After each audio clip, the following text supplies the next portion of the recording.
Reunión del mensaje. Hotel Río Amazonas, Quito, Ecuador. Octubre 22 del 2006.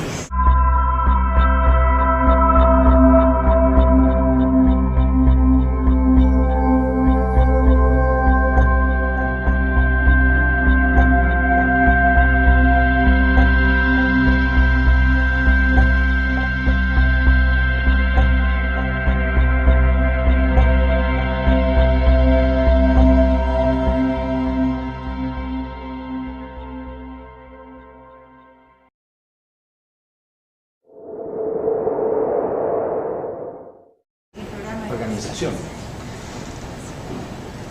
El mensaje no es una organización. El mensaje es difuso. El mensaje es más bien una atmósfera, un humo. Pasa debajo de las puertas. No se abren las puertas para que entre el mensaje. El mensaje es una postura mental. Es una posición frente a las cosas y a la vida. No es un código, no es un reglamento. No es algo que debe seguirse. La palabra debe no funciona en el mensaje. Es la opción espiritual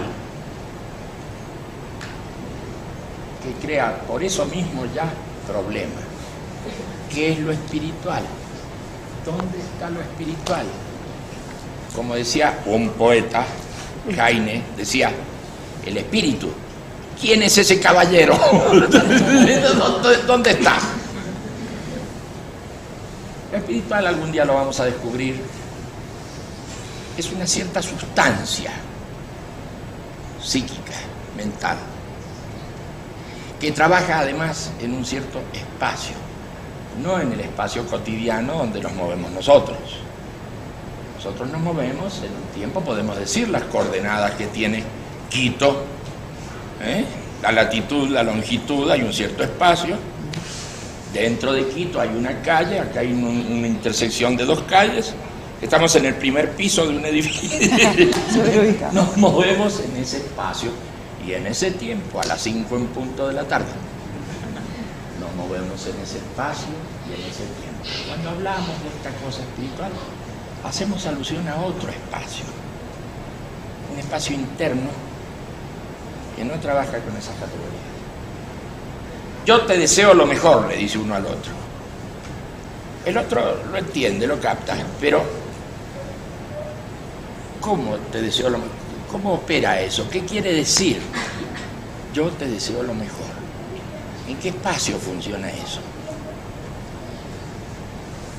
Alguien se enamora de otra persona. Sí, está bien, caminan juntos. Caminan juntos, pero caminan en el aire. En otro espacio. Se miran. Siempre se han visto la cara. Pero ahora se miran como si estuvieran fascinados. ¿Qué forma es esa de ver las cosas? Es que no es una cosa, es otra persona que le sirve a esta de complemento. Estas son realidades también. Estas son realidades que tienen que ver con la estructura de la conciencia inspirada. Es la que trabaja en la inspiración de la conciencia. La conciencia se inspira por muchas cosas. Se inspira por el amor. Se inspira a veces por determinadas tragedias. Cosas muy graves que pasan y que llevan a la gente a que reflexione profundamente y se salga de lo cotidiano y empiece a pensar en el sentido que tiene su vida, la dirección que lleva su vida, de dónde viene su vida, a dónde va su vida, qué significa esa tragedia que ha sufrido esa persona. Son espacios diferentes. No son espacios concretos. Son los espacios de la religiosidad.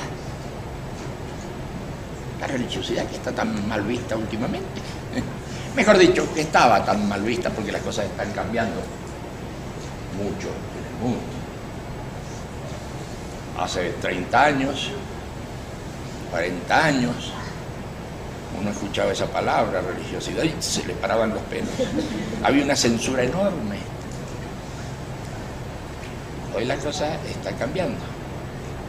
Pero por ese descuido que hemos tenido con esos términos y con esas cosas, hemos dejado libre el terreno a traducciones muy peligrosas de la religiosidad.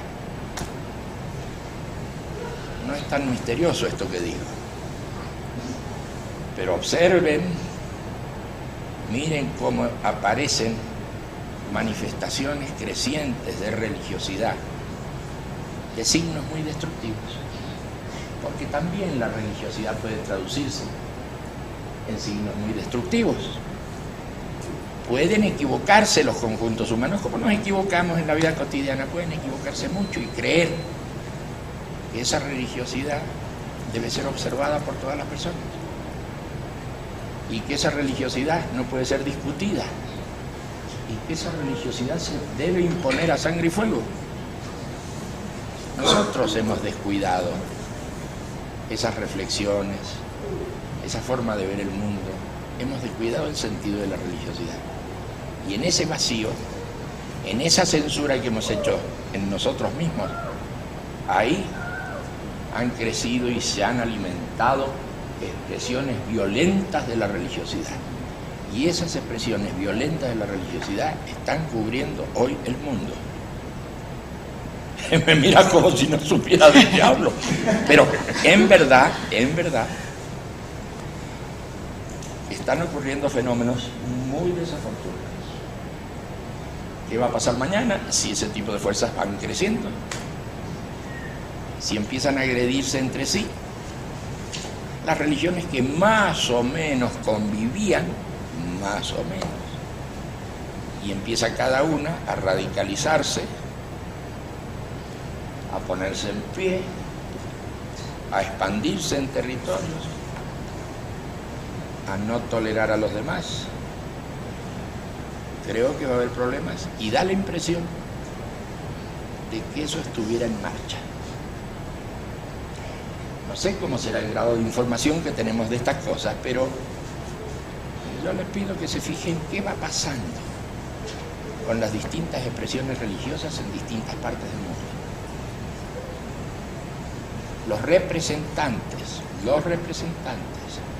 las jerarquías de las distintas religiones pueden no responden efectivamente a la esencia de dichas religiones. Como de costumbre, los problemas no lo hacen los dioses, lo hacemos nosotros. Los hacen las jerarquías de los distintos sistemas religiosos.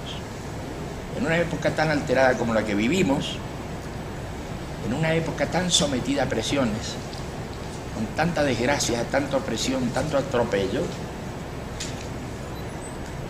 la gente se empiezan a tomar posturas duras y los dirigentes de determinadas religiones aprovechan esa situación para catapultar la disconformidad de la gente, la zozobra de la gente.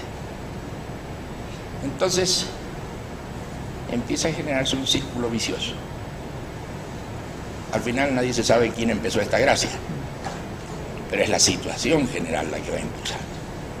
Bueno, pero no vamos a hacer sociología de la religión, ni historia de esa cosa. Simplemente es bueno advertir que el tema de lo espiritual traducido a la religión, hoy el tema de lo espiritual traducido a la forma religiosa, es un tema serio que hasta los políticos están teniendo en cuenta, y eso es mucho. Hasta los políticos lo están teniendo en cuenta, ellos mismos, los políticos, empiezan a comportarse como líderes religiosos. Eso es fantástico, imagínense un político, de pronto se nos convierte en teólogo, un político convertido en teólogo. Ese político nos dice que es el mal. ¿Quiénes son los del eje del mal? ¿Quiénes son los buenos? Si un libro de cierta cultura ¿Es bueno o es malo? O se lo interpreta bien o se lo interpreta mal. Si ciertos símbolos religiosos que usan los creyentes deben ser usados o deben ser reprimidos en el territorio que ese político maneja. ¿Pero qué es esto? Antes la gente religiosa se metía en la cosa política. Ahora los políticos se meten en la cosa religiosa y entonces esta confusión se está convirtiendo en algo muy interesante. Se está convirtiendo en algo muy interesante. Bien, allá ellos, nosotros somos gente tranquila, estamos en lo nuestro, gente pacífica, que habla y que considera esto que llamamos mensaje. Un mensaje, un punto de vista, algo que se expresa, algo que se dice. ¿A quién? A la gente que está delante.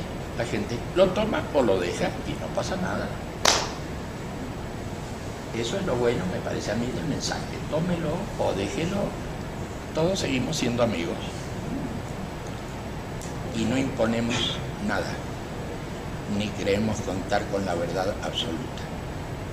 Y nuestra forma organizativa es totalmente voluntaria. La gente se organiza como quiera. Y como no hay dogmas, en estos pequeños escritos que hay acá, se los interpreta. ¿Y cómo se los interpreta? Como cada uno quiere. Ah, pero eso es un desorden. Efectivamente, eso es un desorden. Eso no es un orden. Son escritos que están planteados en un mensaje. Y usted lo interpreta de un modo, y usted lo interpreta de otro modo. Y creo que todos podemos convivir. Pero hay lo que llamamos libre interpretación de los elementos del mensaje. Y libre organización en el funcionamiento del mensaje. Esos dos puntos de libertad de interpretación y de libertad de organización es muy bueno ponerlo desde la base, desde el comienzo. De tal manera que cuando alguien sea de espíritu un poco controlador, se encuentre con esa resistencia que está ya puesta en la base. Amigo mío, yo lo interpreto como quiero y usted interprételo como quiere y no me venga con historias. Eso nos parece. Es interesante ponerlo de comienzo, desde el vamos. La gente, desde luego, si tiene esa libre interpretación del mensaje y tiene esa libre interpretación de cómo organizarse, no está negando el hecho de organizarse. Nosotros solemos organizarnos en comisiones. ¿Quiénes forman parte de esas comisiones? Forman parte los que quieren. De 100 personas que están en el mensaje, unos poquitos consideran que tiene utilidad organizarse en lo mínimo para difundir ese mensaje. A eso le llamamos comisión. Esa comisión se encarga de conseguir un lugar. ¿Para qué conseguir un lugar? Para poderse reunir, para que un montón de gente que quiere participar del mensaje tenga a dónde ir, a dónde llegar, cómo encontrarse. Esa comisión se conecta también con otras comisiones, porque no es ella única en el mundo y está aislada del mundo. Se conecta con otras comisiones. Y en esa cosa tan simple de comisiones que se conectan entre sí y que tienen sus salitas, sus pequeñas salas, esas salas que les presta algún pariente, esas salas que consiguen prestadas por algún amigo, esas salas que alquilan en otros casos, esas salas que construyen en lugares lejanos donde unos tienen unos adobes, unos ladrillos, otros tienen chapas para poner el techo, en lugares alejados de las ciudades. Ahí se van levantando salitas del mensaje en distintos países, según las cosas que nos cuentan nuestros amigos, según las fotografías que recibimos, según lo que vamos viendo. aparecen las salitas. ¿Quiénes hacen esas salitas? Las hace la gente que está en el mensaje y lo hacen gracias al funcionamiento de esa comisión. Esa comisión lo llama. Oye, tío Francisco, tú que tienes un camioncito desvencijado, no importa, nosotros le ponemos un poco de combustible y vamos a pasar por la casa de otro amigo, con las chapas, y lo vamos a llevar al lugar que hemos conseguido para levantar esa pequeña edificación del mensaje. Aparte de esas salitas, que son lugares, son puntos fijos, son referencias en el espacio, son lugares que uno puede ubicar en su cabeza, saber dónde están.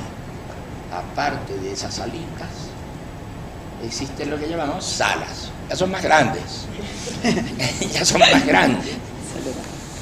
Claro, y las salas son lugares a donde puede ir la gente a reunirse, a conversar, a intercambiar, a hacer sus experiencias,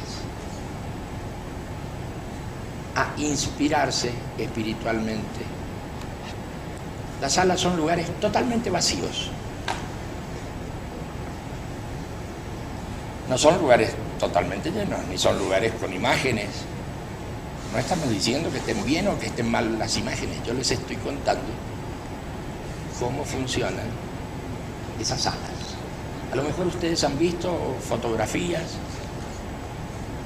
videos o algo. No te escucho. ¿Sí puedes? ¿Ahora? ¿Qué es más tarde? Cuando llegue. Bueno. Un computador. Cuando llegue un computador se puede mostrar. ¿Y qué hay ahí en ese? Tenemos, por ejemplo, el equipo de pedido en la sala de manantiales, actividades en la sala de manantiales. Tenemos la inauguración del parque también de manantiales. Sí, sí. Pero esas son cosas muy lindas. ¿Y dónde está el computador ese? Probemos. Ahí, salió. Bueno, porque esos son buenos ejemplos de ver cómo son esas salas. Y hay salitas también. Salitas en los barrios humildes, en los lugares. Tenemos un encuentro contigo en Peñalolén en la salita. Salitas. Sí. Claro. Todo eso está. Sí, lo vi. Descansemos por 5 minutos, cuestión de que esto pueda armarse.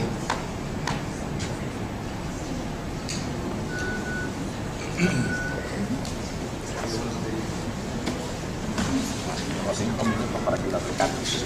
La transmisión son esa libre interpretación y esa libre organización, esa forma de hacer las cosas como a uno le resulta bien. Claro, hay gente por ahí un poco quisquillosa, un poco rara, bueno, pero con ese desorden. Hay gente que puede hacer cosas peligrosas, que cosas peligrosas no suceden en la vida diaria de continuo, de continuo. Si estamos con esa suerte de paranoia, el peligro, que alguien se desvíe, ese es el peligro, hablar de esas cosas. Esos son los puntos más importantes, nos parece. El mensaje es muy escueto, es muy breve. El mensaje, como ustedes saben, cuenta con un librito, cuenta con un conjunto de experiencias y cuenta con una serie de frases mínimas a las que les llamamos el camino. El libro, la experiencia y el camino, eso conforman el mensaje. Y no hay mucho más.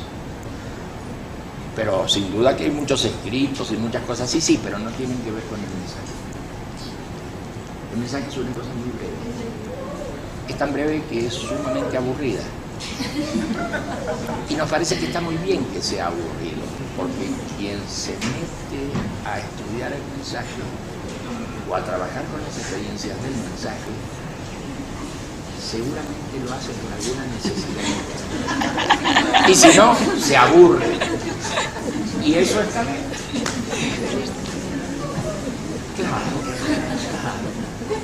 Claro. Esa es la gracia del mensaje. Quien se pone a realizar sus experiencias y a estudiar el librito, quien se pone a seguir los pasos que se plantean en el mensaje, lo hace porque en él brota algún tipo de necesidad. De manera que invitar al mensaje a alguien que no experimenta esa necesidad y demás es invitar a alguien a que se aburra. Claro, no le pasa nada grave, pero no es muy constructivo que digamos. No le sirve de nada. Invitamos al mensaje generalmente a la gente que nos pregunta cosas.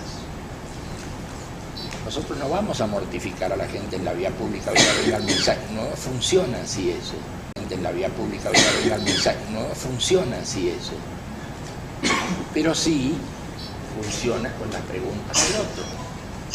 Hoy mismo, esta mañana, alguien me dijo, bueno, yo tengo un serio problema. Bueno,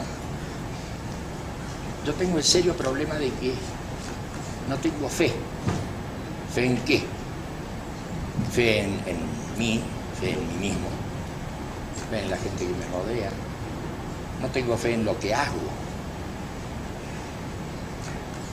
No me estaba hablando de ninguna cosa religiosa, me estaba hablando de... Es que la palabra fe se usa para muchas cosas. Bueno, me estaba hablando del tema de la fe y él lo sentía como algo serio, como algo sumamente incómodo y además muy poco progresivo para su vida. ¿Qué hago? Me dijo. Yo le dije, yo tengo una sola receta para eso. Lo único que yo puedo recomendarte es que te muevas en el mensaje. Él seguramente querría alguna solución. Porque el mensaje es para él, justamente es para él.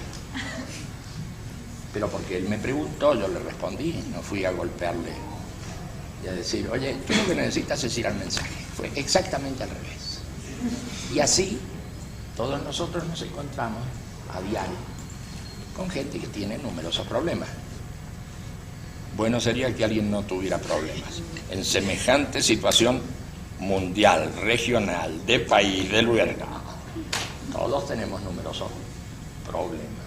Y mucha gente que nos consulta sobre sus problemas es a esa gente a la que pasamos el librito o a la que le abrimos las puertas para que vaya a alguna reunión en una salita, en una sala o en una convocatoria grande que a veces hacemos.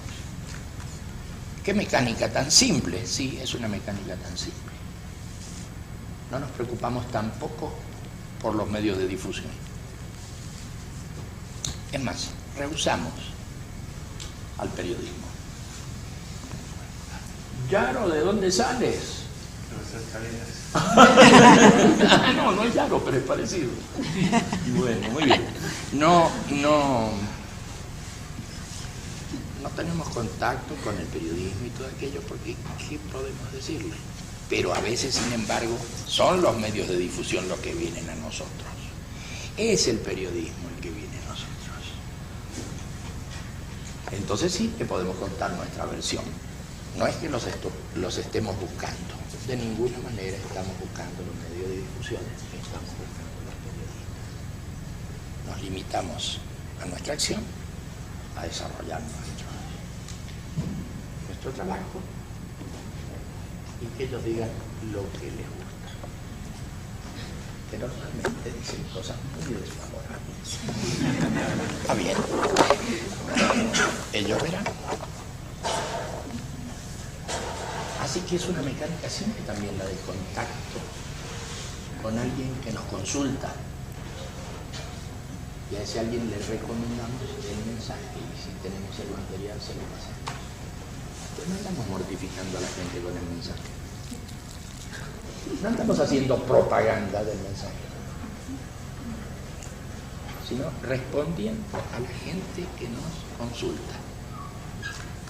a veces lo hacen de un modo especial. Por ejemplo, hay algunos que no nos consultan sobre un problema, sino que nos piden, ustedes que hacen cosas, ¿por qué no piden por mí, o por mi madre, o por un pariente? ¿Por qué no? Claro que sí. Y entonces pedimos profundamente, con muy buena intención, por ese que a su vez nos pide a nosotros que lo hagamos. Esa es otra forma de contacto. No nos vienen en consulta, nos vienen a decir que hagamos cosas, que pidamos por un familiar, que pidamos por él mismo. A veces alguno nos dice que murió un familiar, que quisiera que nosotros acudiéramos a esa circunstancia desafortunada, que estuviéramos presentes, que dijéramos algunas palabras inspiradoras para la gente, porque toda esa familia está destrozada por la situación. Toda esa familia se encuentra muy desolada. Y entonces nos piden que vayamos allá y digamos algunas palabras en esa circunstancia. Y lo hacemos, porque es una de nuestras experiencias. Y en esa experiencia decimos cosas muy poco aceptables desde el punto de vista convencional.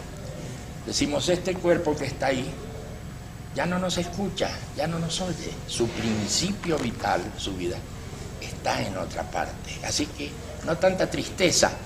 Bueno, en fin, hay justamente una experiencia dedicada a eso. Pero les cuento que también hay gente que se acerca a nosotros a pedir algún tipo de acción que pueda servir no al que murió, sino al que quedó, a su familia, a sus deudos, a la gente próxima, a sus amigos. Y les voy a decir que por lo que he visto, aunque no he visto mucho, normalmente sale muy bien eso. Y es muy reconfortante y es muy unitivo para gente de distintas creencias, de distintas posturas religiosas. Es una maravilla lo bueno que resulta para todos. Si los que están acá han tenido esas experiencias, sí, seguro que pueden confirmar esto. Muchas cosas nos viene a decir la gente. Seguramente hay cosas muy complicadas que nos pregunten y que no podemos responder. Lo más que podemos hacer es darle el librito del mensaje. Ahí estamos, a ver.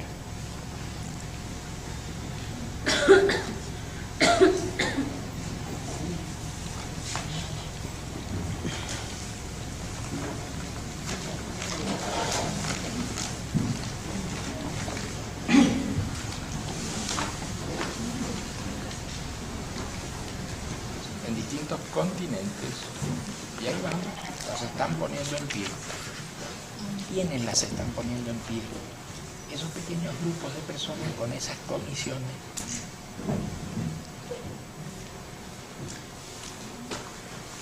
No se sabe cómo, pero las ponen en pie. Y muy bien que las ponen en pie. Son lugares muy buenos de, como les decía antes, lugares de meditación, lugares de reflexión, lugares donde la gente se encuentra y va de vez en cuando a hacer sus experiencias que le resultan inspiradoras. Es como si se metieran en una especie de reactor, se fortalecieran adentro, como si cobraran fuerza. Ahí se realizan las experiencias de la fuerza, a la que somos nosotros tan afectos.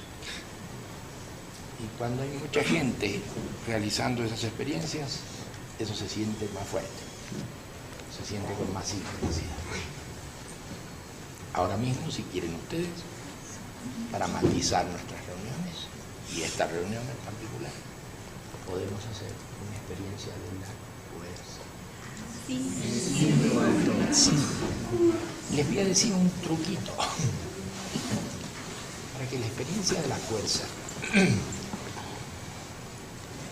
sea realmente profunda y no simplemente intelectual o superficial. es necesario que la postura mental, la posición de uno tenga una carga afectiva importante. No es cuestión de sentarse y decir vamos a hacer una experiencia de la fuerza no. El tema es que hay que ponerse en una disposición afectiva, sin tenerle miedo a lo afectivo. Una disposición afectiva importante. Esperar el funcionamiento de la fuerza con una cosa muy positiva, muy esperanzadora. Ahí estamos en una cosa. A ver, media vuelta. Manantiales. Es un manantial, la relación de la sala.